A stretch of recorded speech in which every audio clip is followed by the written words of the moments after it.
Good afternoon. We're going to start the Senate Rules Committee. It is approximately 1:42 p.m. It is a Wednesday, April 13th. Why don't we establish a quorum? Madam Secretary, please call the roll. Senators Canella? Here. Canella here. Leyva? Mitchell? Here. Mitchell here. Runner? DeLeon? Here. DeLeon here. Leyva here. Okay, we've established a quorum. We do have one absence today. Madam Vice Chair is a little under the weather, so she has an excused absence. We've established a quorum already. So why don't we go to file item number 1, that's reference bills to committees. If I can get a motion. So moved. We have a motion. It's been made by Ms. Leyva. Madam Secretary, please call the roll. Senators Canella? Aye. Canella, aye. Leyva? Aye. Leyva, aye. Mitchell? Aye. Mitchell, aye. Runner? DeLeon? Aye. DeLeon, aye. Motion passes on a 4-0 vote. We're going to go to file items number 2. These are the appointees by the governor. However, what we're going to do is, out of a courtesy, we're going to take 2 individuals out of order. Those individuals before us who are appointees, nominations for the STIRS board. That is Mr. Tom Unterman, as well as Nora Vargas. If you can please come on up. Ms. Vargas and Mr. Unterman, welcome. Come on up, please. Good morning. And we also, I think what we're going to do is I will ask both of you to please give us a presentation, introduction of yourselves. If there's anyone that you'd like to introduce who have come far away to come be here with you, friends, family, loved ones. And then we also have Senator Ricardo Lara, Chair of Appropriations Committee, who would like to speak on behalf of the nomination of Ms. Vargas. Why don't we start with Ms. Vargas? Good afternoon, Mr. Chairman De Leon, Senators. My name is Nora Vargas.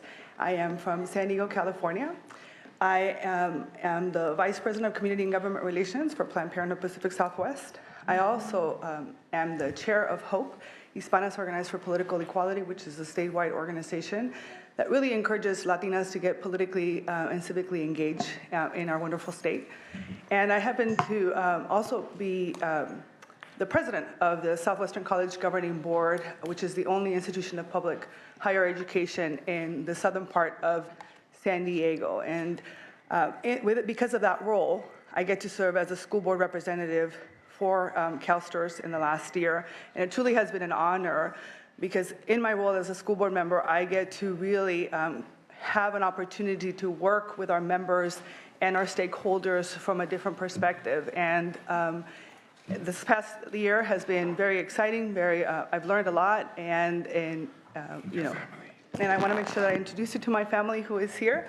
My father, Eduardo Vargas, my sister, Erika Vargas, my brother, Eduardo Vargas, and my sister, Frida Vargas.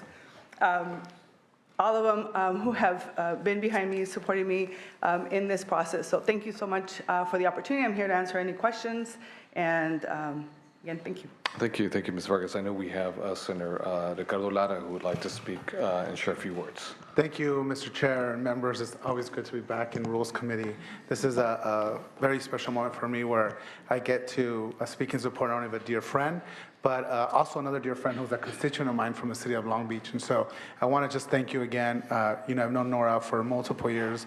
We actually met at San Diego State University when she was our executive director, and I was the vice president of student affairs for San Diego State University. So it's been a long relationship, and can tell you that she is more than apt for the job. It's very inspiring to see Latinas get involved in our state government, and also at the local level. She has proven to be a dynamic leader, somebody that you can trust in, a hard worker, and I'm very proud to speak in support of her nomination. And I'm glad to see her family here. You know, really embodies the American dream. Her parents come from, you know, immigrants to this country, again, like so many of us. And only in this great state and great country of ours can we now see people like Nora now advance and continue to do service for the great people of California.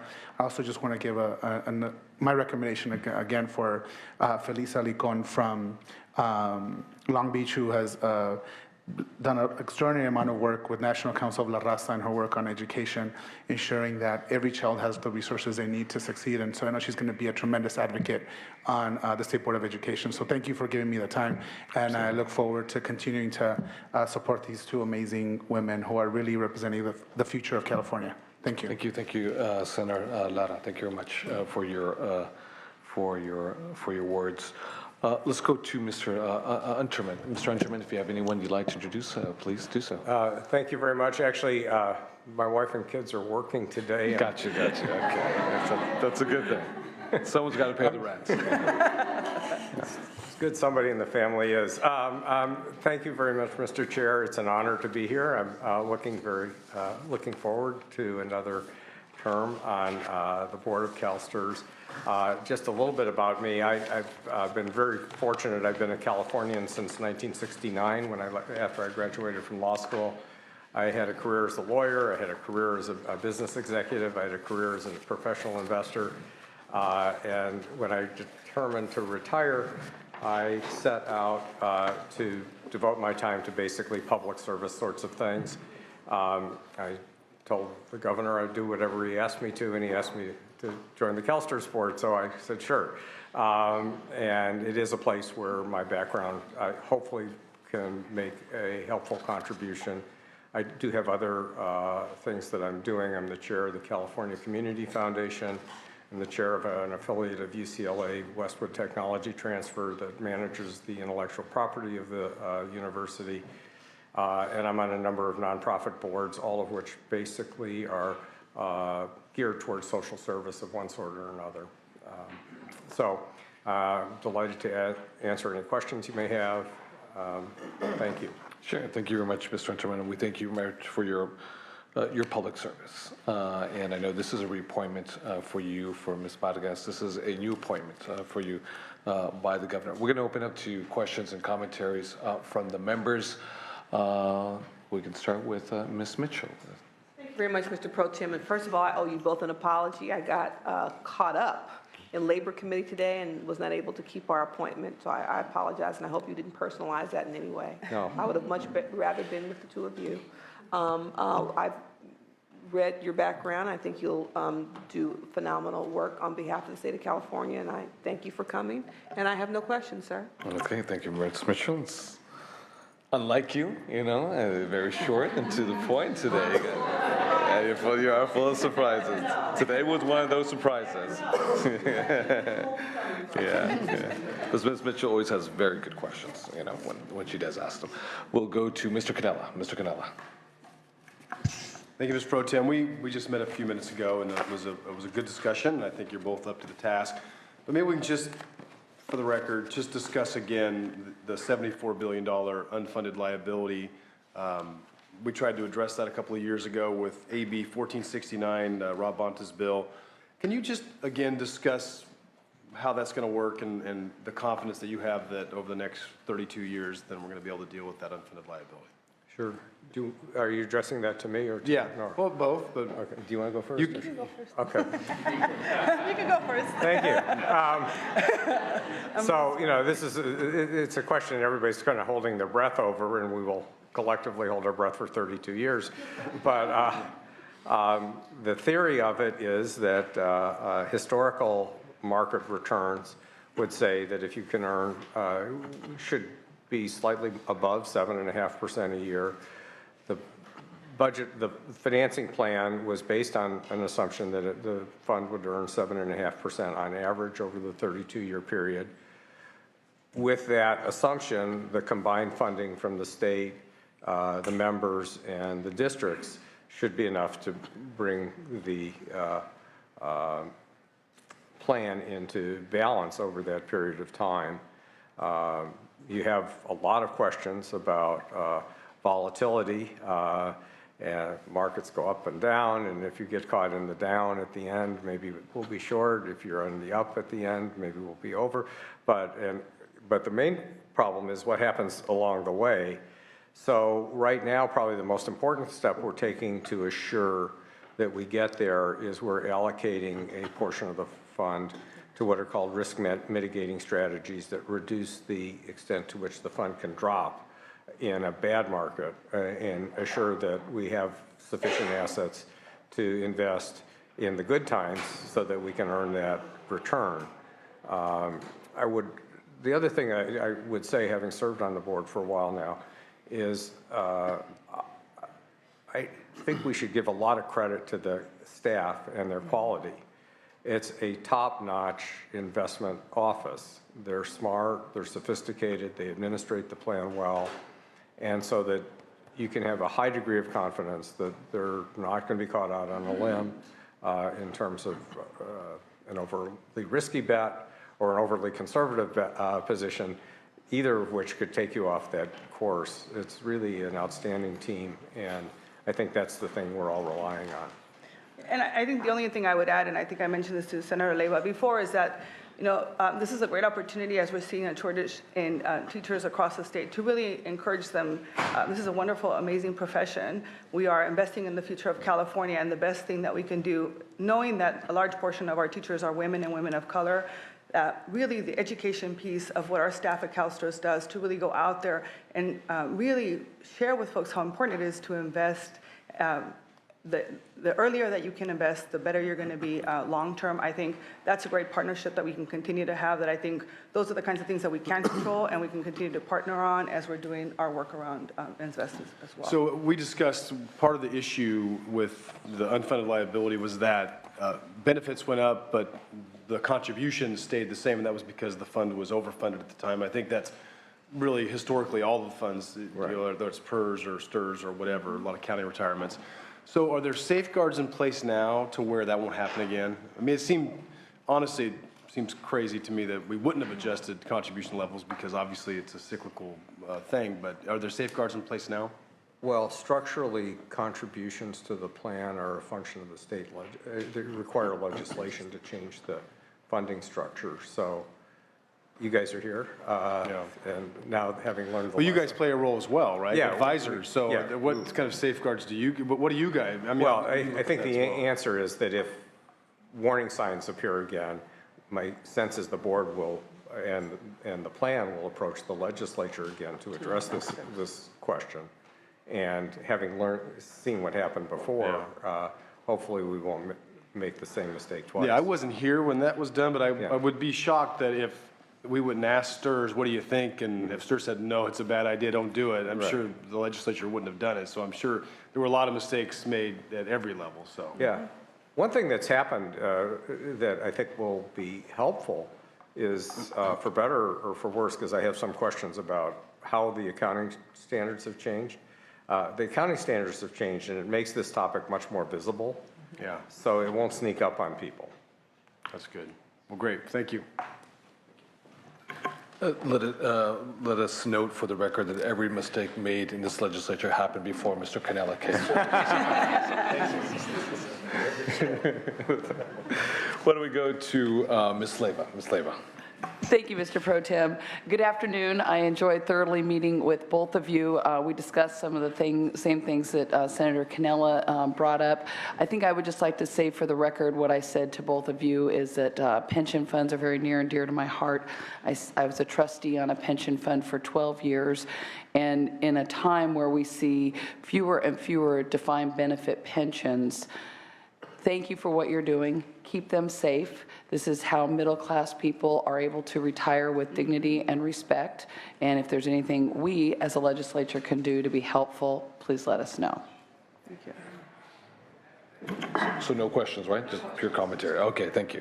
Thank you, Ms. Leyva. To both of you, Ms. Vargas as well as Mr. Unterman, it's a little similar to what Mr. Cannella talked about. Obviously, we had a tremendous downfall a few years ago, the worst economic recession since 1929. So the portfolio that you currently make decisions as a governance board of CalSTRS lost quite amount of value, and everyone lost their shirts across the nation, across the world with this global financial meltdown. We had legislation, and that legislation required everyone to have skin in the game, the teachers themselves, and not everyone's happy, and I understand that, as well as school districts, as well as the legislative body with regards to our contribution from the general fund. That being said, I think I heard, and I want to make sure I heard correctly, you think that will suffice, and eventually that shortfall that we currently have right now at CalSTRS will eventually disappear if we stay with that same track per the legislation of a few years ago? That's certainly my hope. And, if you look back on what returns have been over long periods of time that should work, there's a lot of talk right now that we're entering an era of lower stock market returns and lower interest rates. And when you look at the so-called real rate of return, inflation plus the federal borrowing rate, it's a very low rate. That tells you for a couple of years we probably will struggle making the 7.5%. So the question is, how do we manage the portfolio through that period of time so that we can really,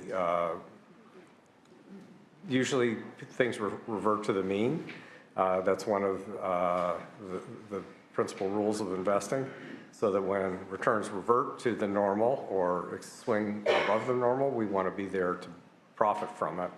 And so we're talking about an average over a long period of time, and that is my expectation that we should be able to earn it. Okay, Ms. Vargas? So I would say, I think that it's the long-term investments that we're looking at, and keeping that in mind. I mean, obviously there are implications to the global markets and what's happening, but I think we have staff, we have consultants, they're very thorough in looking at what are the long-term implications of our investments and what we're doing. The board itself is actually looking at our beliefs, our investment beliefs now. We're doing a lot of work behind that and what that looks like. And so we're very thorough in our process and really keeping our eye on the ball, which is ensuring that our teachers, our beneficiaries and their survivors have access to the retirement that they've invested in throughout the years. And be mindful, I know this is, you guys are doing an incredible job. Mr. Unterman, you've been there. This is a reappointment for you, and obviously you understand these markets extremely well, better than the average person, better than probably 1 or 2% of the population in California. So I have a lot of respect for your financial investment acumen, and I know no one can precisely predict, irrespective of what financial products we invest in and what funds we invest in. Obviously, it's your fiduciary responsibility as a governance board to try to bring as much as value with income replacement for, as you had mentioned, Ms. Vargas, teachers, primarily women, and increasingly women of color who work very, very hard. They're not entitled to Social Security, so this is extremely meaningful for them, especially when it comes to income replacement upon the retirement years. So making the right investments are absolutely critical, and relying on a good staff, obviously. When the worst economic recession hit, I don't think anyone really predicted it. Maybe a handful of folks who exploited it and actually made a tremendous amount of money on the downfall of the economy and what that meant. Obviously, all of us made very difficult decisions when it came to schools, when it came to children who are on the spectrum, when it came to early childhood education, when it came to CalWORKs, higher education, University of California, CSU, community colleges. That was a result of a bad set of decisions and what I believe, in my own personal commentary, a lax attitude in Washington, D.C., in the Fed specifically. And as a result, no one has, at least we've seen, paid any consequences of so many trillions that were lost in terms of value, the implications that were real, and some of the draconian cuts that we made. And as a result, the decision-making concurrently with the legislative body, the governor, as well as the governance structure, you all in CalSTRS specifically, to figure out how we shore up all the value that was lost to hardworking members. I want to make sure with Ms. Leyva, Ms. Mitchell, as well as Mr. Cannella, any other questions that you may have or commentaries right now? I'm seeing that. So why don't we do this? We're going to open up to those who are in support, those who are in opposition, those who are agnostic or neutral altogether. Let's start off with those who are in support. Those in support, let's please line up. Leroy will be right there with the microphone, and state your name, who you represent, and whatever commentary you'd like to provide. Hi, Jennifer Baker with the California Teachers Association. I've had the pleasure of actually working with Mr. Unterman and Ms. Vargas, actually both for a number of years now. When it comes to Mr. Unterman, we have had the pleasure of having his financial expertise, and his voice is very well respected by not only all of his peers and colleagues on the Teachers Retirement Board, but he's very well respected by the stakeholder groups as as well. It's been a pleasure to work with him. He's brought a very deliberative voice of reason through some very difficult, constructive conversations that have not been easy. And when he speaks, it helps the board to look at some of the issues that we have to look at with a fresh pair of eyes and a fresh voice. And that's very much been appreciated, and we would very much support his role with the Teachers Retirement Board to continue. He has been helpful working with CalSTRS staff and making sure that we have a very good leadership team at CalSTRS to close any kind of short loopholes that need to be addressed systemically. We have not had the issues of spiking. We have not had the issues many other systems have had to the extent that they've had, but CalSTRS has made sure that they put together a new unit that has been boosted since Mr. Unterman had joined the board to make sure that CalSTRS is doing everything that they can administratively to make sure that all of the I's are dotted and that all of the T's are crossed to ameliorate those issues, and then as well to make sure that they're looking long-term to make sure that AB 1469 is properly implemented. We also thank you for the role that you played in making sure that in 5 years you get to review it so that we can look at it comprehensively to make sure that this is on track for the 32 years. And with Ms. Vargas, we look forward to working with her throughout her tenure. She's going to add a very strong voice for women who primarily are our members, and we look forward to her tenure. Thank you, Ms. Baker. Jesse Ryan on behalf of the Campaign for College Opportunity, here today in strong support of Nora Vargas. We've had the opportunity to work with Ms. Vargas over the course of the last 10 years, and we found her to be incredibly bright, to have a wonderful network, to be focused on equity, and have the ability to troubleshoot in some very difficult times, both as a trustee, but also in her role with Hope. We very much look forward to continuing to support her as she takes on this new opportunity of serving on the Teachers Retirement Board. Thank you. Thank you very much. Next witness in support. Good afternoon, Marta Alvarez on behalf of the Association of California School Administrators. We're also here in support, strong support of Nora Vargas for the vacancy. It's a vacancy that has been here for more than a year. We're very encouraged that she's being nominated and considered today for this appointee. We believe she'll be a strong voice on the CalSTRS board as we continue to talk about ensuring financial security for our retirees throughout the state and those educate our children. For that reason, I ask for your support of Nora Vargas. Thank you. Thank you. Thank you very much. Next witness in support. Next witness in support, seeing none. Those in opposition. Any folks in opposition? Don't be afraid to come up. I see no opposition. Anyone who's agnostic or neutral altogether? Anyone who doesn't care? I'm seeing that. Okay. So let me just go back because I actually have just a couple more questions, and they're more just quick updates. That's all. I see that you're the CEO of CalSTRS is here as well, and staff members. What is the status right now with the divestment of thermal coal of your holdings right now? Okay. Well, there are two parts to this. U.S. and then foreign? And foreign. The U.S. was completed last year. You know, it turned out to be a surprisingly small percentage of our portfolio. That's why it was so easy. Well, you know, the market sort of did that in its own wisdom as well along the way. And so we're now looking at foreign. It's a little bit more complicated. For example, it's a big social issue in India where the environmentally, ironically, next best step to take is to start burning coal to produce power as opposed to wood and dung. So the staff is examining it carefully, but my suspicion is over time that will lead to divestment too, but we are sensitive to the issue in India. And we did vote for divesting from the U.S. coal about, I think, a couple of months ago. And last year, yeah. And then there's also a subcommittee that's looking at our overall investments, a work group that's looking very clearly as what the future will look like in terms of our investments around coal and other environmental factors and social factors. Okay, and how about tobacco? Is there conversations right now with regards to divestments of tobacco? I know that's come up at the other big pension fund in town. It hasn't come up at CalSTRS.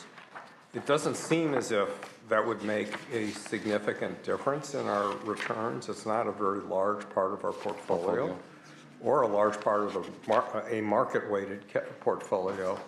So I'll be surprised if the staff were to come to us and say, we need to do this because otherwise we're sacrificing return.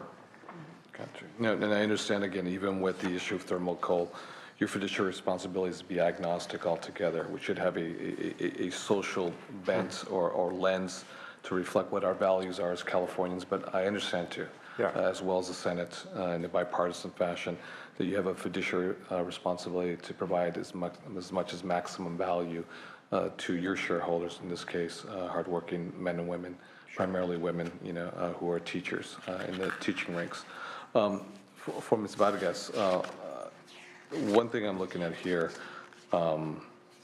is, I don't know if I'm correct, I'm just looking at what I have in front of me right now, that you will be the only Latina, but I'm wondering if you are the first Latina in the history of CalSTRS. That I'm not sure about. I know the CEO is looking. Yes. Is it safe to say? So in some ways, this is a historic vote for you too, as the first Latina. We do have an Asian American who's on the board, Miss Joy Higa, but we also have John Chung, but ex officio member by virtue of being the treasurer of California, but actually to be nominated or selected by the governor. So this is in a way historic, especially you coming up from the ranks of Hope and your Hope sisters. So I know this is a wonderful day of celebration and recognition of the diversity of the state of California, and to come from San Diego and Tijuana, that's a story that we share together, on the borders, is of a great significance. So I want to say, Mr. Unterman, thank you very much for your testimony. We always continued your sage, advice that you provide, that you have more, I think, knowledge on these issues in one finger than we possess, collectively. So, I recognize that very much. So, Ms. Vargas, felicidades, thank you very much. Colleagues, can I entertain a motion? We have a motion made, a joint motion made by Ms. Mitchell as well as Ms. Leyva. Madam Secretary, please call the roll. Senators Canela? Aye. Canela, aye. Leyva? Aye. Leyva, aye. Mitchell? Aye. Mitchell, aye. Runner? De Leon? Aye. De Leon, aye. Congratulations, Mr. Unterman, and Ms. Vargas, felicidades. Muchas gracias.